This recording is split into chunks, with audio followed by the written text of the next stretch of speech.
Okay, today I'm gonna demonstrate how to replace the filters of the sun's water purifier, the reverse osmosis purifier.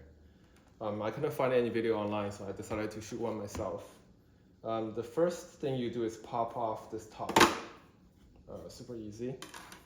And then there are two filters here, and the way you replace them is to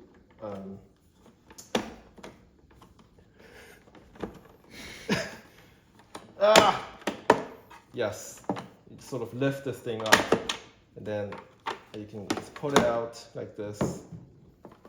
Okay.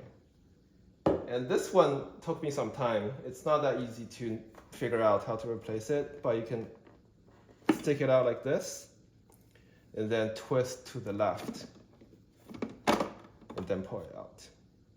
That's it.